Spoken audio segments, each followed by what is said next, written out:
Welcome back to another week of the Coming Clean podcast. I'm your host, Stephen Perkins, and this week we are talking with someone from, I think, one of the coolest companies around at the moment.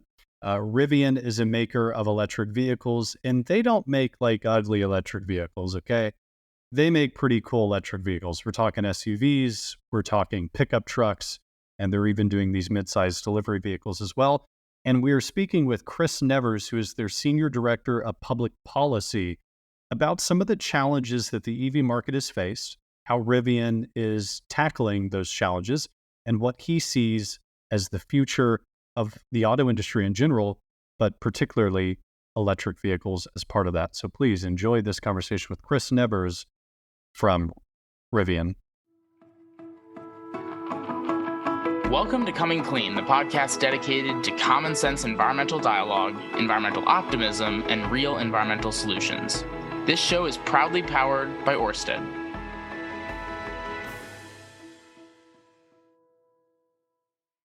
Chris, thank you so much for joining me on the show. How are you? I am well. Nice to be here, Stephen. Yeah, the story of Rivian is such an interesting one as we talk about the EV space and what is really now we're living in sort of this third evolution or revolution of electric vehicles. I think a lot of people would be shocked to learn that they go back to the 19th century is when the first models came out. And so Rivian, while a newer company, is existing in a space that has existed for a couple hundred years now. So I think our audience has a general idea of what y'all do and the great products that you put out. But could you kind of start out by giving us the story of Rivian and how y'all got started and what your position is in the electric vehicle market today? Great. So I guess I'll start maybe not at the beginning, but definitely pre-IPO.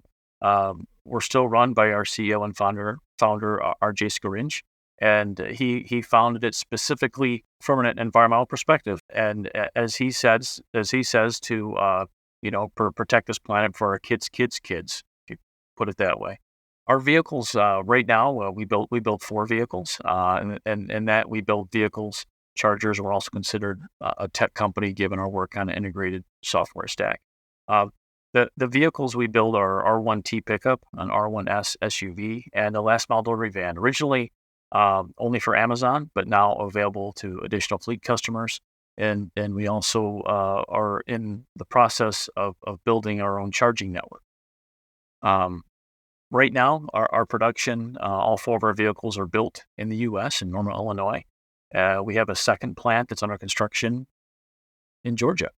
And now we're building our R2, which will have a different form factor and a lower price point than the R1. And most of your employees also based in the U.S. as well, right? Correct. Most of the employees are based in the U.S. Obviously, we have folks in other countries for various reasons, but by and large, they're all in the U.S. Not just in Illinois, but in California, Michigan, Georgia, and elsewhere. I've been waiting for the Austin showroom to open up. That's going to be the closest one next to me because I'm excited to go see them. So tell us what brought you to Rivian. You're their Senior Director of Public Policy.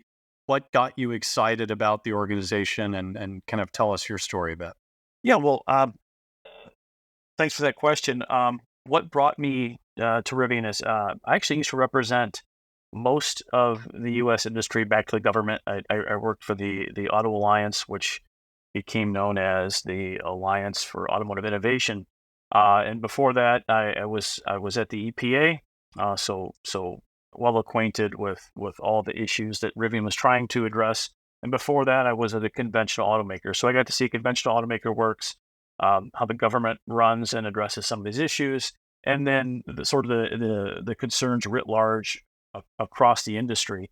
And I was first introduced to Rivian through a friend of mine at Ford, believe it or not, and how they were investing in it and what a great thing Rivian was. And the more I looked into it, Rivian just seemed to check every box. All the concerns I had with EVs, be they at the Auto Alliance or at the EPA, Rivian just seemed to answer those. And what I mean by that is not only were they filling a market niche that no one had yet as far as EVs want, be it in pickups and full size. By that I mean 7-passenger SUVs, not vehicles that look like cars but are called SUVs, but full size SUVs, and also the medium duty delivery van market. I thought that was really intriguing when I saw where Rivian was placed with that product, and they were looking at charging, and they were concerned about upstream, not just upstream as far as the vehicle, but upstream emissions from electricity. It really tied it all together and said, to myself, this company really has everything together.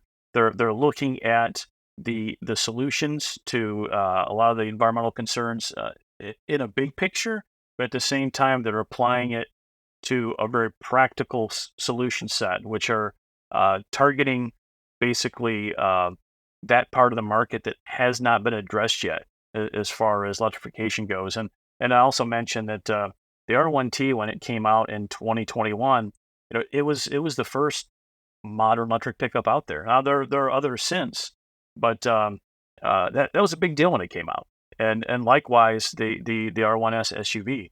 I believe, with the exception of maybe one or two other SUVs that came out recently, it's really the only large pure electric SUV at that volume. Yeah, and I think what producers like Rivian and others who are not part of the major manufacturer giants have done is they have pushed the industry as a whole to take the design and the innovation around these vehicles more seriously, right? I mean, some of the first, electric vehicles didn't look very good. There wasn't as much of a focus on aesthetic design, and of course, Tesla, I think, really pushed forward on that. To your point, there were not there were people addressing as much of that SUV pickup and larger size audience, and y'all have really driven for that. And so that's fascinating to hear as well. As someone who is excited to get a truck at some point, I've looked at the hybrid truck market and the electric truck market, and there's still a lot of work to be done there, but a lot of exciting things are coming up. So, you've spent your career with in the auto industry.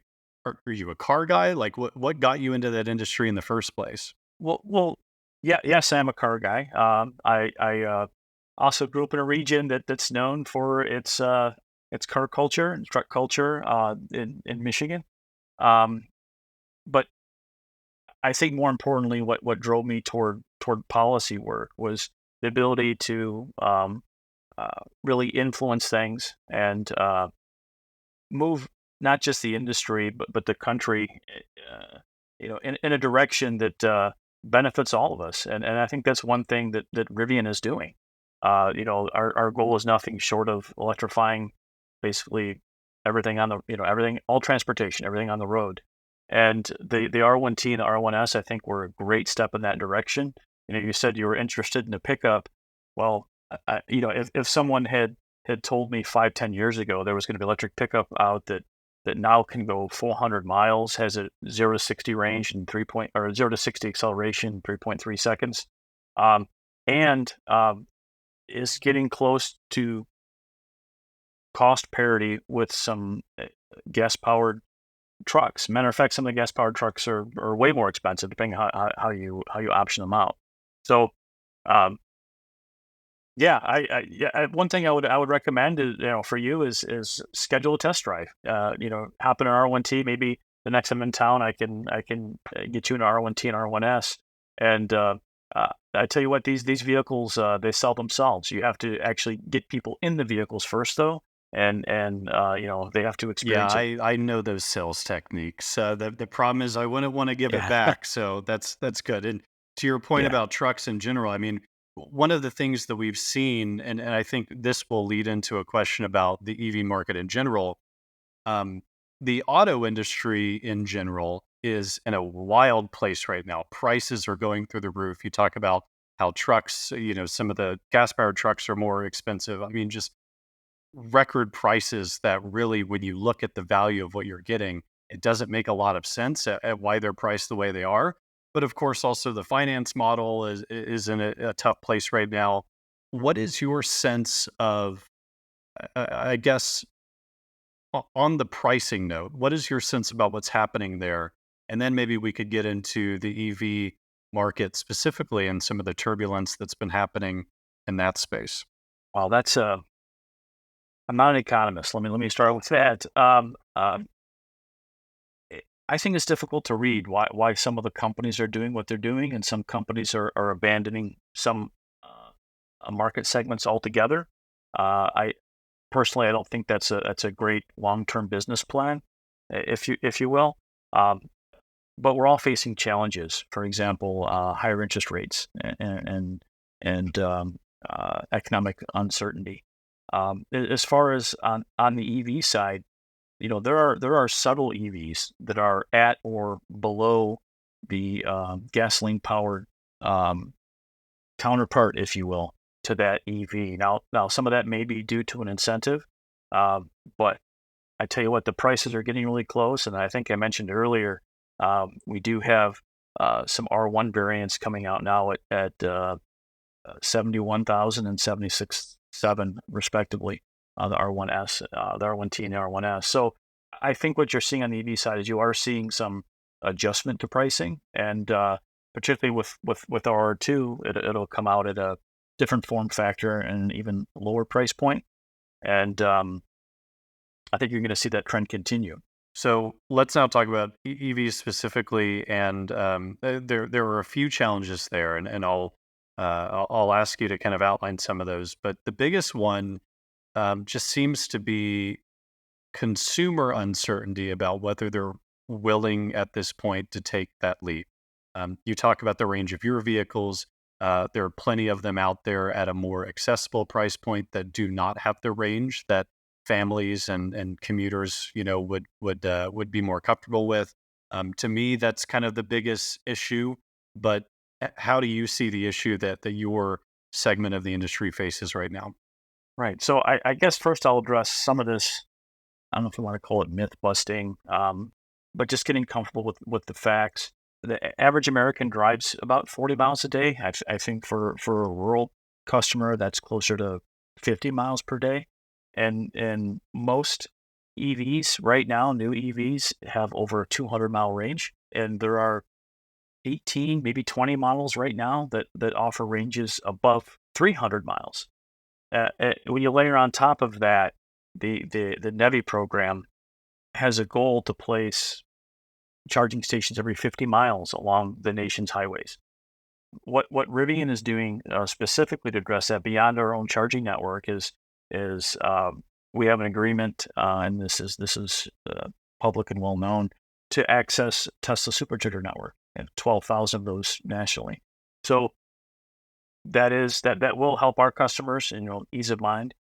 But in addition, the NEVI programs, the various state programs, and on top of all of that, 80% of charging we've found is done at home. So when you think of that, every night when you go home, provided you have a charger, you're topping off your tank. That's just an incredible way to think of it. Every morning you start with a full tank. Now I realize that might not address multi-unit dwellings, but there are solutions to that as well. And all I can say is it's only getting better when it comes to range anxiety and charging. First of all, range anxiety, I think folks have to realize they don't really drive that far very often. And if they do, the charger network, not only is it there, but it's growing. I would agree with you that a lot of the points that people would bring up are probably a bit overblown, right? I mean, I think about when I fill up my car, I get about 350, 360 miles out of that. And so, doing that every couple of weeks because I don't commute every day, it does make sense that, okay, an electric vehicle, you charge it, and that's the same sort of range that you would get out of a gas vehicle. But there are people, and I don't, I'm not as close to it, so I don't really know the dynamic that's going on between media and just what people are thinking.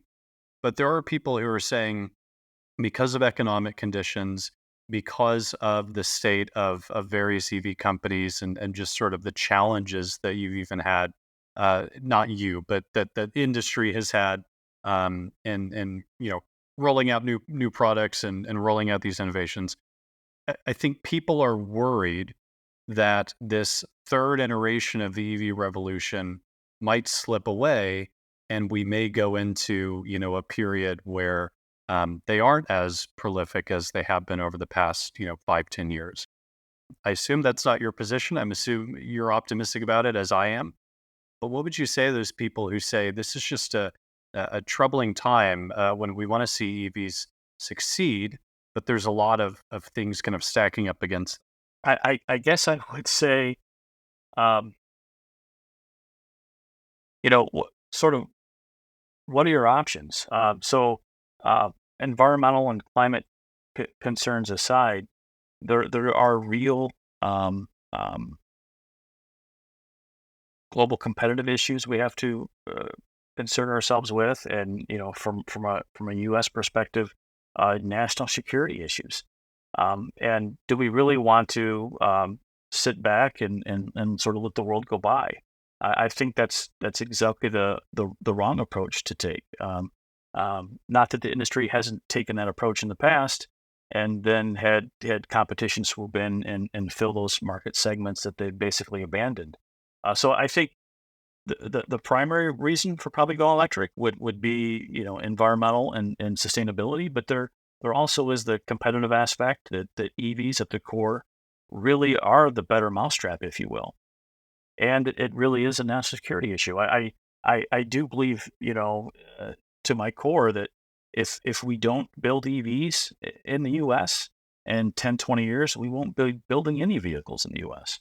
It's well beyond the environmental and sustainability play, even though that probably is the number one reason for going And EV. the idea of not building vehicles in the U.S. is not a distant thing, right? I mean, we saw that after the auto industry had their issues after '08, and for a good period of time, there were not a lot of vehicles being built in the U.S. So I think the competitive aspect that you bring up is so important. It's something that we talk about a lot at ACC, is that, look, you don't even need to fully believe in this climate change thing. But if you care about American economic dominance, if you care about the economic opportunity, why would we not engage in this whole new market, this whole new global market around sustainable, environmentally friendly technologies and products? Why would we not want to lead on that, as we have always led on everything else that has gained popularity in the global market? And so I think that's a good point. Um, I guess going down that sustainability path, there are everything that is ever manufactured has all sorts of environmental challenges. I want to hear a little bit about what Rivian does to reduce the environmental impact whenever we're, creating the batteries, creating the rest of the vehicle, and how you think that is going to continue to innovate over the next decades or so. Great. Well, thanks for that. Great question. I will note that our sustainability impact report, our first one, just came out last month. In it, we draw a very broad set of boundary conditions, and that we look at everything: scope 1, 2, and 3, um, upstream emissions of not just the vehicle but the fuel. I will note that since launch, our R1 has already reduced its footprint carbon emissions by 8%. I mean, that's pretty incredible, right? Same vehicle, 8% already. Um, so not only are we actively accounting for scope 1, 2, and 3 emissions, as you could see in our sustainability report, but we're also using our market power or to work with others, buying clean energy, be it for uh, uh, facilities operations or charging vehicles. We also worked with Nucor to develop for example, a solar panel farm on a coal mine in Kentucky. It's going to provide up to 400 megawatts of electricity. That's at 1,000 megawatts per home. That's 400,000 homes worth of electricity. So just some examples of what we're doing there. Um, uh, like I said, we account for all of our carbon. It's completely transparent. It's our sustainability report, and we have goals to continually improve that. Yeah, and something another thing that is brought up in that vein, which I want to be very clear, EV manufacturers, this is not their problem, but people talk about the fact that the U.S. grid, where you would be pulling the electricity from to charge your vehicles, is still reliant in more places than others on sort of dirty forms of energy. And but obviously that situation improves as well. But it does lead me to one question, and I think that the solar farm example is a great example of that. How do you engage communities, both on the education side of learning about the opportunity with EVs, but also in your policy work, in your government affairs work, do you do anything to promote cleaner forms of energy being brought onto the U.S. grid? Right. So I guess I'll start with how we engage our customers, and we do engage customers directly by telling brand stories about sustainable design, innovation, conservation efforts. Some examples of some of the grassroots engagement we've done this year include uh, in multiple states support of direct sales, support of land and water conservation, um, uh, such as the National Marine Sanctuary. In states like Washington, the state of Washington, that is, we work with Rivian owners to try to enable direct sales for EV only companies. I think that's not only good economics, but it's great for the environment. Customers can opt in to these communications, and so can Rivian fans. Uh, we've also participated in other policy efforts around conservation. We can get into that more later, perhaps on another episode. But we do work through basically customers and those that opt in for communications. And specifically on some of the clean energy pieces, you brought up the example of the solar farm. What do y'all do to push the message that, look, we need more clean energy on the grid to really make this an even sweeter deal? Well, I think one part of that is just being in the market and purchasing clean energy. Um, the fact the more folks that you have in the market uh, purchasing anything, you drive up demand. So I think that's probably the most important thing is you have to be a customer of clean energy. You can say anything you want to say, but when it comes down to it, if you're purchasing clean energy, that probably says more than anything. Would you say, you know your customers best, would you say that the Rivian customer base is more conservation focused? Because in my mind, I'm thinking of the people who are buying the SUVs and especially the trucks, and y'all's trucks are made to be durable and to be outdoor, vehicles when they're needed. Would you say that your customer base is generally more along that conservation outdoors sort of personality? Uh, I would say yes, strongly so. Not just with all the interactions that I've had and that I've read, but we have a very strong brand. As a matter of fact, I think Consumer Reports just ranked it as the strongest brand in the automotive sector last month, by a wide margin to any other manufacturer. So, considering everything that we've talked about here, what advice or message would you share with consumers who are passionate about supporting environmentally cautious brands like Rivian, especially during this period for the EV industry?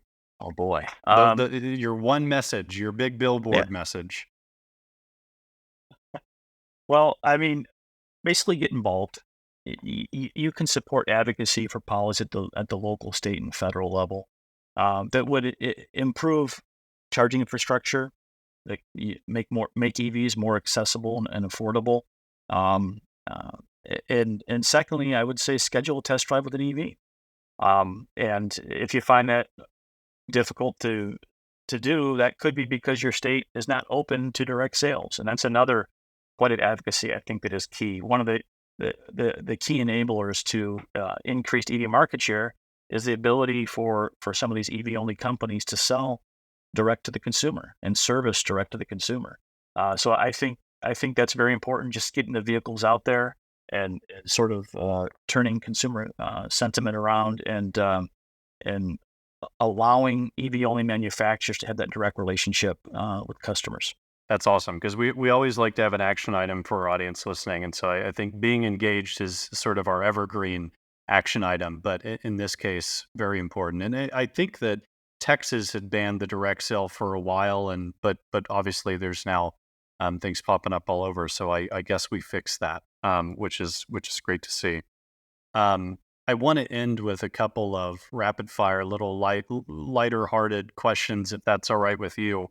Um, the first one is: do you have a favorite book? This could be something that you would recommend to the audience, something that you read a while ago that you really enjoy, or maybe something newer that you read that you want to turn people on to.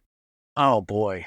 Um, you ask that, and I almost have to turn around and look at my bookshelf and try to pick one because it's like saying, "Hey, name your favorite actor," and you're just stuck trying to think, "Gee, what was that?" That's a pretty good question. I guess maybe Guns, Germs, and Steel. If you're I familiar with that am. book, that basically tracks how civilization ended up where it was based on its environmental conditions. And there was a follow-up book as well that discussed how certain civilizations collapsed in environmental collapse or otherwise. Yeah, that's a fascinating book, and I think like that's one of those books that you've got to put down for a while after you've read a little bit of it because you're like, this is a lot of stuff to get through. That's awesome. And and I would say it's also a little humbling, and that you are where you are for various reasons, and not all the reasons that maybe you Yeah. thought. Well, when you study history, you learn that um, the what's also comforting about it is the issues that we've faced in the past are not that much different than what we face today. And so, this idea that the world is in this uniquely different spot isn't always true, right? Because there's usually something in history that we can look back on and see was very similar. Um, what is something that you're most looking forward to right now? Uh, right now, so in the next week, probably, and I'm not sure when this podcast will air, but probably the unveiling of our R2. Really excited for that to happen. It's gonna fill a market niche that really hasn't been filled yet. That mid-size SUV that will look and work like an SUV, but even better because it'll be an EV and it will keep all those attributes and brand aspects and the soul of Rivian, if you will. So by the time that this episode comes out, it will either already have been revealed or maybe a couple of days after, because this will come out on Tuesday. But so good, Great. excited to see that. And we'll just wrap up by asking: is there anything else that you want to leave with the audience? Any other message, action item, thing, point that you want to make? Um, about Rivian, about the EV space, generally about environment or conservation. Anything on your mind there? I would just say that right now is a pivotal time. I think everyone says that regardless of time, it's a pivotal time. But we're looking at just a breadth of EV uh, trade and domestic policies right now that could really accelerate or decelerate the transition to EVs, and that could have a very broad and profound impact, not just on the environment and future generations, but on uh, our competitiveness globally, and like I was mentioned earlier, just national security. And to the extent you have a voice, if you could lift your voice to say that those incentives and those programs and those policies, be it environmental, trade, tax, yeah, you name it, they're important, and they're going to have a long-reaching effect, and